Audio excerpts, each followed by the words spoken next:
I will never go caving for 2 reasons. 1, I'm way too thick. And 2, it's extremely dangerous. So dangerous, in fact, that a lot of people who go caving actually die. And today, we're gonna check out the worst caving deaths of all time.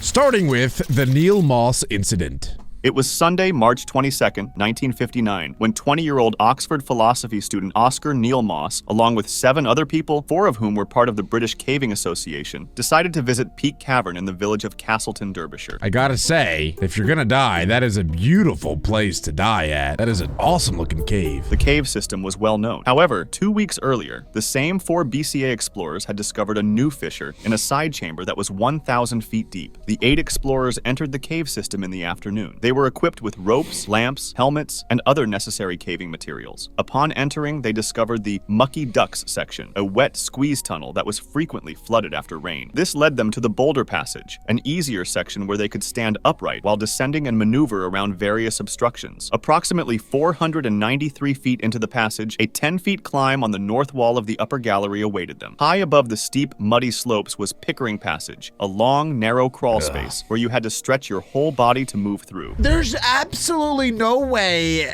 you could pay me enough money to do anything like that, and they are doing it for fun. I've been in caves before, but like big caves that you just walk through and there's no squeezies. However, there was this little side thing that I went down for fun. I had to crawl to get in there, and that was literally one of the scariest things I've ever done. And you're telling me that these guys weren't just crawling, but they were fully stretched out because that was the only way that they could get through? Yeah, buddy. Yeah, I'm good on that. It does sound like, though, that these guys were the first people to discover this brand new route. And I don't know much about caving, but I can imagine that that would be very exciting for cavers to go and be the first to explore a brand new cave. 1, because it is uncharted territory, and 2, because you get to name every section of the cave whatever you want. And there are some really crazy names for sections of caves. There's some weird cavers out there, I guess. But anyway, I digress. I'd imagine that it is much more dangerous to explore a cave that has never been discovered before because there is no mapping of the cave. You have no idea where you're going, how deep it is, what dangers lurk ahead. In this case, though, because it's a group of friends, I'd imagine that they feel much more safe than if they were alone. Like, imagine being a lone caver that discovers a new cave. There's no way that you should ever explore that. But also, if you're with friends, I don't know how like only one guy dies, you know? How does that happen?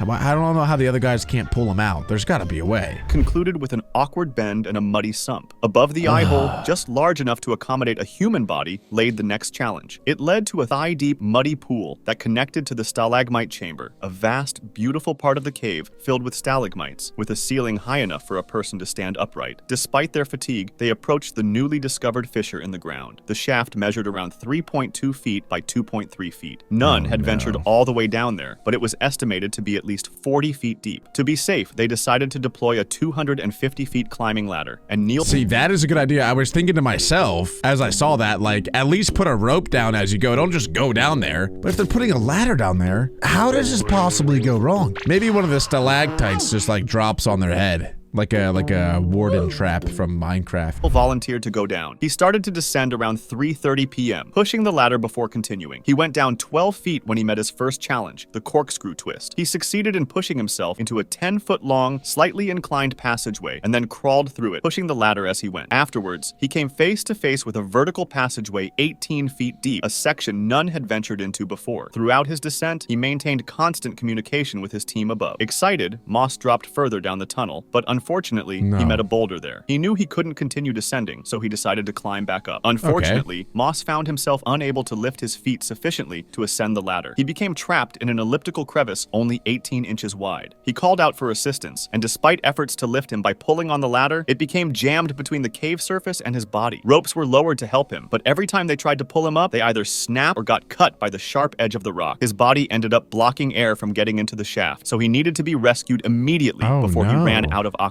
Oh my gosh. Like, it's one thing to see like a stick animation of this, But then like actually put yourself in those shoes. You're stuck in a hole so tight that the air can't even get down to you because your body is blocking any of the air. That is how like tightly sealed that is. That's insane. And it's probably dark and it's cold and it's damp and you're stuck. You can't move. You're probably like starting to freak out and have like anxiety attacks because if I were me, I would just start thinking about, oh my God, I'm gonna die. A slow, painful, grueling death. Oh. Boy, oh boy. Some of the cavers left to seek more help. Within a few hours, hundreds of volunteers from across England, along with the Royal Air Force, police, and even the Navy, joined the rescue effort. Oh my God, who is this guy? They got the Air Force? Wait, who else? They got hundreds of people and who else? Volunteers from across England, along with the Royal Air Force, police, the Royal Air Force? And even the Navy. The police and the Navy are all coming to save this guy. Is this like Elon Musk or something? My goodness. I just don't understand how they can't save him. Like, obviously I'm no caver. I have no experience. So if you know things about caving, then what I'm about to say is probably stupid. But why can't you just get like a chisel? Knock some of the rock away, because it's only his foot that's stuck. But I guess how do you get to his foot, because his upper body's blocking it, and I suppose he probably can't reach down himself to do anything. That does actually, the more I think about it, the more it sounds like quite that predicament. The rescue efforts. Just a few hours after Moss became trapped in the shaft, the rescuers encountered another obstacle. By this time, the air in the shaft had become polluted by carbon dioxide. Moss became disoriented because of it, and he began behaving irrationally. Witnesses said that he wasn't helping at all, that he didn't seem to care about how serious the situation was, and that he even told the rescuers to take a break to get something to eat. Experienced cavers were sent down the shaft to rescue Moss, but one by one, they were forced back by the toxic air. Three of the volunteers even lost consciousness. Whoa. Finally, the fourth volunteer, Ron Peters, managed to secure a rope around Moss's chest and began to pull. However, he soon realized that this only worsened Moss's breathing difficulties. The Royal Air Force brought oxygen tanks to ventilate the shaft. That's what I was gonna say to do. I was like, surely there's some sort of oxygen thing that they can bring in. That's gotta help a lot. And you gotta think too, like if he has oxygen, he should be able to realistically to survive there for like 2 days. It would suck. He wouldn't have water, maybe even 3 days. So the only way he's gonna die is by losing oxygen. But now that he has an oxygen tank,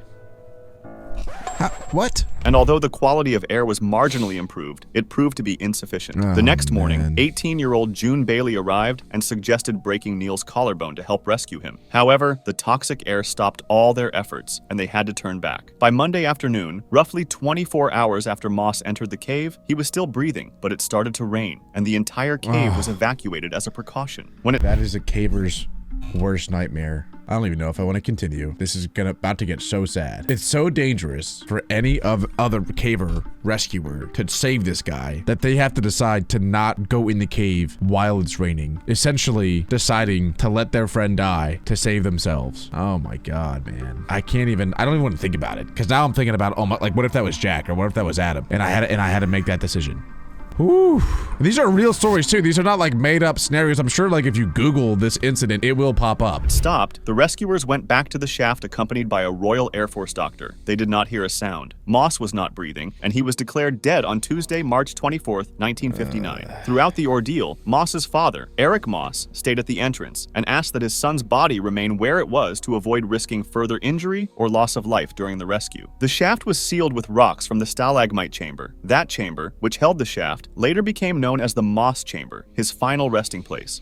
The Manatee Springs Cave diving tragedy. That's just so sad. The thing is too, like I'm sure he was a very experienced caver. He even had friends with him. So like that just goes to show how dangerous caving can be, where even if you are incredibly experienced, even if you have a group of experienced cavers with you, things can still go wrong. This next one though is called the Manatee Springs Cave Diving Tragedy. And to be honest, this is the only type of caving that I think I would be interested in, because it looks like it's about scuba diving. I love scuba diving, and I would totally go in a cave while scuba diving, so long as it's not like a thin one. I would go into like, a big cave, but if I'm like crawling through that, nah, I'm out, I'm good. But let's check it out. On March 14th, 2022, a couple of friends, William and Harry, and their respective fathers, George and Jack, decided to visit the Manatee Springs State Park in Florida to do some cave diving. At Manatee Springs State Park, divers need to have full cave diving certification and must dive with a partner who has previous diving experience at Manatee. That is how you know that this is extremely dangerous. It's one thing to have like your scuba diving license, but it's another to get like your caving scuba diving license. And then also, not only do you have to have that, but you also must go with somebody else who also has their caving scuba diving license. So this is like clearly known to be a dangerous cave before even entering. That's gotta be a scary thing. And it's I think they said 2 dads and their children. Man, if the kids die and the dads survive, that's gonna break my heart. In order to access the cave area. All 4 divers had only the intro to cave diving certification, not the full one. The Manatee Springs system is known for its 4 entry points. Manatee Springs, mainly for open water divers, Catfish Hotel, Sue's Sink, and Freedman's Sink. The cave tunnels below these points extend for thousands of feet, but only Freedman's Sink and Catfish Hotel have an entrance pool for cave divers. The system is called a siphon because water flows like a river from a distant entry point and naturally comes out at Manatee Springs. Due to this flow, cave divers typically enter at one point and exit downstream at another. This type of dive, known as a traverse, is more challenging because divers must know 2 pathways instead of just 1. Entering a siphon and a traverse system was only allowed for full certified cave divers. Regardless, they decided to enter the system at Freedman's Sink and planned to exit at Catfish Hotel. They started their dive at 11:17 a.m. Each diver equipped with 2 air tanks, both filled to 3,800 psi. Since the tunnels were about 100 feet deep, roughly 4 atmospheres of pressure, the air was compressed to 1/4 of its original volume and consumed at 4 times the surface rate. They all carried both primary and backup light sources, as well as dive computers to track their depth, heart rate, movement, and time. Additionally, William and Harry had a GoPro in their head to document the entire dive. William and Harry took the lead, with their dads following closely behind. The gentle pull of the water from Freedman's Sink helped them cover the 1,700 feet distance to Catfish Hotel. Okay, they're going the right way.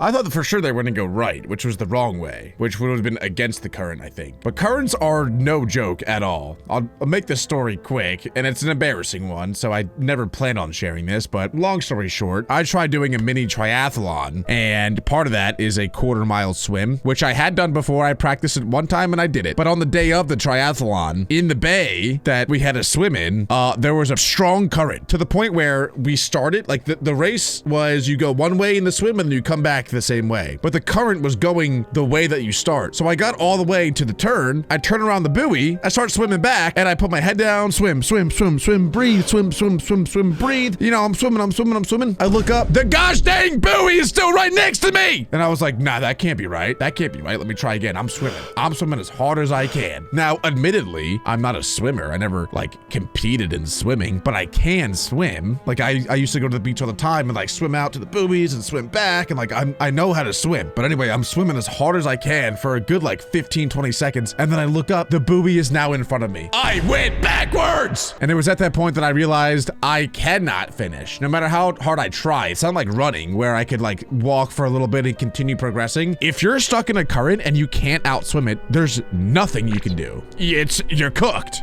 You gotta go with the flow, literally. So then I just put my hand up and somebody working there on a jet ski came and picked me up. He was like, are you okay? Like, are you dying? And I was like, no, I'm not dying. I just can't go that way. So I give up. So then I hopped on the back of the jet ski and they pull me back in. The point of the story, though, is that if they do ever find themselves discombobulated and having to swim against the current, they're gonna be in big trouble. After the first 900 feet, they came to an exit line at Sue's Sink. A rope tied to a rock marked the spot, and light from the surface was seeping into the tunnel. This exit was meant for emergencies only, because it wasn't set up for divers, but for campers. Their planned exit, Catfish Hotel, was 700 feet away. They kept diving and eventually reached the end of the route near Manatee Springs, but they couldn't see the exit line to Catfish Hotel. Confused, they started searching for any light coming from above, but found nothing. Fathers and sons teamed up and decided to return by following the line. At that moment, George had 3,000 psi of air remaining, which was enough to exit safely. However, the return trip turned out to be more difficult than expected. They were moving against the current, so their air consumption increased rapidly as their breathing rate went up. Finally, George spotted the exit at Sue's Sink and noticed light leaking from the surface. George and his son William emerged from the system at 12 p.m. However, their friends didn't make it out. Something had gone wrong. William wanted to dive back down to find Harry and Jack, but George insisted on calling 911. I'm not trying to be mean or anything, but like, why would they not wait for them while they're down there? Why would they go all the way back up without waiting for their friends? Again, I'm not trying to be mean. I'm sure like these two guys like have some sort of regrets, like, oh, you know, I wish I did this or I wish I did that differently. But I'm thinking to myself, even if I was just doing a casual dive with my friends, I would like wait for them to go up with me. You know what I'm saying? How do they lose them? Instead, Harry and Jack had apparently missed the exit at Sue's sink. Oh, Their lighting equipment washed out the natural light leaking from the surface, and boulders further blocked it, so they didn't see the exit. They continued diving desperately for another 20 minutes, searching for any exit. Finally, Harry spotted the light at Friedman's sink. Rushing ahead along the guideline, he looked back to see his dad's camera light following him. Harry managed to exit the system at 12:20 p.m. with one tank completely empty and the other below 1,500 psi. But his father, Jack, did not improve. William and George met up with Harry at Friedman's sink, and they talked about why they had missed the exit at Catfish Hotel. They later realized there was no upline leading to Catfish Hotel. Deep inside the cave, they could see light from the surface, but it was partly blocked by a 10-foot deep passage arranged in a double L shape, a detail they wouldn't have known without prior experience. In fact, many divers enter through Catfish Hotel and exit at Friedman's sink because it's easier, even though they have to dive against the current. Cave rescuers arrived around 12:50 p.m. and found Jack's lifeless body just 100 feet from the exit at Friedman's sink. Both of his tanks were completely empty. He had traveled 3,400 feet through the system and ran out of air in the last 100 feet. His final movement was recorded at 12:17 p.m., just 3 minutes before his son surfaced and 17 minutes after his friend surfaced at Sue's sink. Oh, that's just so sad. And if you're the son too, I'm sure like you gotta be thinking like something along the lines of I should have stayed with my dad and give him my oxygen and then pass back and forth as we ascend. It's just awful. I don't know what I expected going into this video, but it ended up being way more sad than I'd hoped. But if you guys did enjoy this video and want me to watch more just like it, make sure to leave a like, hit that subscribe button, and click right here for more.